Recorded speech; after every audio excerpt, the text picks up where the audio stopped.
2025 IPL ನ ಒಂದು mega auction ಅಲ್ಲಿ ತುಂಬಾನೇ ಚೇಂಜಸ್ಗಳು ಕೇಳಿ ಬರ್ತಿವೆ. ಇದರಲ್ಲಿ ಮೇನ್ ಆಗಿ ದೊಡ್ಡ ದೊಡ್ಡ ಸ್ಟಾರ್ ಪ್ಲೇಯರ್ಸ್ ಗಳೇ ತಮ್ಮ ಒಂದು ತಂಡವನ್ನ ತೊರೆದು ಬೇರೆ ತಂಡವನ್ನ ಸೇರಲಿದ್ದಾರೆ. ಆ ಒಂದು ಆಟಗಾರರ ಲಿಸ್ಟ್ ನಲ್ಲಿ ನಮಗೆ ಮೇನ್ ಆಗಿ ಈಗ ವೈರಲ್ ಆಗಿ ಕೇಳಿ ಬರ್ತಿರುವಂತ ಹೆಸರು ಯಾವ್ದಪ್ಪ ಅಂತಂದ್ರೆ ರಿಷಬ್ ಪಂತ್. ಡೆಲ್ಲಿ ಕ್ಯಾಪಿಟಲ್ಸ್ ತಂಡದ ಕ್ಯಾಪ್ಟನ್ ಆದಂತಹ ರಿಷಬ್ ಪಂತ್ ಅವರು ತಮ್ಮ ಒಂದು ತಂಡವನ್ನ ತೊರೆದು CSK ತಂಡವನ್ನ ಸೇರಲಿದ್ದಾರೆ ಎಂದು ತುಂಬಾನೇ ಒಂದು ವೈರಲ್ ನ್ಯೂಸ್ ಹರಿದಾಡ್ತಾ ಇದೆ. ತಂಡದ ಒಂದು ಮ್ಯಾನೇಜ್ಮೆಂಟ್ ಹಾಗೂ ರಿಷಬ್ ಪಂತ್ ನಡುವಿನ ಸಂಬಂಧ ಸರಿಯಾಗಿಲ್ಲ ಅಂತ ಹೇಳಲಾಗ್ತಿದೆ.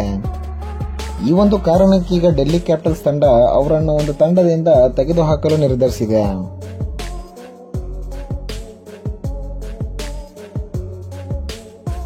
ಮುಂಬರುವ ಒಂದು ಆಕ್ಷನ್ ನಲ್ಲಿ ರಿಷಬ್ ಪಂತ್ ಅವರನ್ನ ಬಿಡ್ ಮಾಡಲು ಎಲ್ಲಾ ಟೀಮ್ಗಳು ತುದಿಗಾಲಲ್ಲಿವೆ. ಅದರಲ್ಲೀಗ ಪ್ರಮುಖವಾಗಿ ಚೆನ್ನೈ ಸೂಪರ್ ಕಿಂಗ್ಸ್ ತಂಡ ರಿಷಬ್ ಪಂತ್ ಮೇಲೆ ಕಣ್ಣಿಟ್ಟಿದೆ.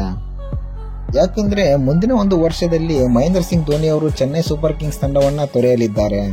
ಈ ಒಂದು ಕಾರಣಕ್ಕೆ ವಿಕೆಟ್ ಕೀಪರ್ ಆಗಿ ಹಾಗೂ ಕ್ಯಾಪ್ಟನ್ ಆಗಲು ಪ್ರಮುಖವಾದ ಒಬ್ಬ ವ್ಯಕ್ತಿಯನ್ನ ಹುಡುಕ್ತಾ ಇದ್ದಾರೆ. ಹೀಗಾಗಿ ಡೆಲ್ಲಿ ಕ್ಯಾಪಿಟಲ್ಸ್ ತಂಡ ಏನಾದರೂ ರಿಷಬ್ ಪಂತ್ ಅವರನ್ನ ರಿಲೀಸ್ ಮಾಡಿದ್ರೆ ಚೆನ್ನೈ ಸೂಪರ್ ಕಿಂಗ್ಸ್ ತಂಡ ರಿಷಬ್ ಪಂತ್ ಅವರನ್ನ ತಗೋಬಹುದು ಅಂತ ಹೇಳಲಾಗ್ತಿದೆ. ಅದರ ಜೊತೆಗೆ ಈಗ ಮುಂಬೈ ಇಂಡಿಯನ್ಸ್ ತಂಡದಲ್ಲಿರುವಂತಹ ರೋಹಿತ್ ಶರ್ಮಾ ಅವರನ್ನ ರಿಲೀಸ್ ಮಾಡಲಿದ್ದಾರೆ ಅಂತ ಒಂದು ಸುದ್ದಿಗಳು ಕೇಳಿ ಬರ್ತಿವೆ. ಯಾಕಂತಂದ್ರೆ ಕಳೆದ ಒಂದು ಸೀಸನ್ ನಲ್ಲಿ ರೋಹಿತ್ ಶರ್ಮಾ ಅವರನ್ನ ಕ್ಯಾಪ್ಟನ್ಸಿಯಿಂದ ಕೆಳಗಿಳಿಸಿದ್ರು. ಇದರಿಂದ ರೋಹಿತ್ ಶರ್ಮಾ ಹಾಗೂ ಮುಂಬೈ ಇಂಡಿಯನ್ಸ್ ತಂಡದ ನಡುವೆ ಸಂಬಂಧ ಸರಿಯಾಗಿಲ್ಲ ಅಂತ ತುಂಬಾನೇ ಸುದ್ದಿಯಾಗಿತ್ತು.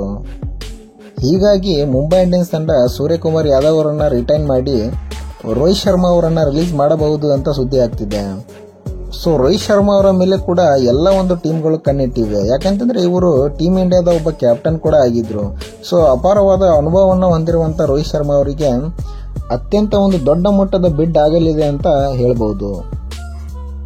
ಮೂಲಗಳ ಪ್ರಕಾರ ಲಕ್ನೋ ಟೀಮ್ ರೋಹಿತ್ ಶರ್ಮಾ ಅವರನ್ನ ತಮ್ಮ ತಂಡಕ್ಕೆ ಸೇರಿಸಿಕೊಳ್ಳಲಿದೆ ಅಂತ ಹೇಳಲಾಗ್ತಿದೆ. ಹೀಗಾಗಿ 2025 ಒಂದು IPL ಸೀಸನ್ ತುಂಬಾನೇ ಒಂದು ಎಂಟರ್ಟೈನ್ಮೆಂಟ್ ಇಂದ ಕೂಡಲಿದೆ. ಸೊ ನಿಮ್ಮ ಪ್ರಕಾರ ಯಾವ್ಯಾವ ಸ್ಟಾರ್ ಪ್ಲೇಯರ್ಸ್ಗಳು ಯಾವ ಒಂದು ಟೀಮ್ನ ಸೇರಬೇಕು ಅಂತ ನಮಗೆ ಕಾಮೆಂಟ್ ಮೂಲಕ ತಿಳಿಸಿ. ಹಾಗೂ ವಿಡಿಯೋನ ಲೈಕ್ ಮಾಡಿ, ಶೇರ್ ಮಾಡಿ ಹಾಗೂ ನಮ್ಮ ಚಾನೆಲ್ನ ಸಬ್ಸ್ಕ್ರೈಬ್ ಮಾಡಿ. Thank you so much.